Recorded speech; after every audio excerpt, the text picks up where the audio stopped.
ହେ ମା ବାଟମଙ୍ଗଳା, ଆପଣମାନେ ସମସ୍ତେ ଏହି ଭିଡ଼ିଓ ମାଧ୍ୟମରେ ମା ବାଟମଙ୍ଗଳାଙ୍କର ବେଶ ଦର୍ଶନ କରିପାରିବେ। ମା ବାଟମଙ୍ଗଳା ମା ଯେଉଁ ବେଶ ହେଇଥିଲେ ତାଙ୍କର ଫଟୋ ମୁଁ ଏ ଭିଡ଼ିଓରେ ଅପଲୋଡ଼ କରିଛି। ଆପଣମାନେ ସମସ୍ତେ ମା ବାଟମଙ୍ଗଳାଙ୍କର ବେଶ ଦର୍ଶନ କରି ଆପଣଙ୍କ ହୃଦୟରୁ ପ୍ରଣାମ ଜଣାନ୍ତୁ।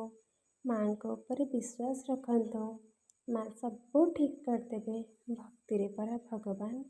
ମା ଲୋ ମା, ମୋ ପ୍ରଣାମ ସ୍ୱୀକାର କର। ଜାଣତ ଅଜାଣତ ଯାହା ଭୁଲ କରିଛି କ୍ଷମା କରିଦେବେ। ମୁଁ ଆପଣଙ୍କ ପାଖରେ ଏତିକି ପ୍ରାର୍ଥନା, ମୋ ଆୟୁଷ ସମସ୍ତଙ୍କୁ ଲାଗିଯାଉ। ସମସ୍ତେ ନିରୋଗ ଆଉ ସୁସ୍ଥ ରୁହନ୍ତୁ।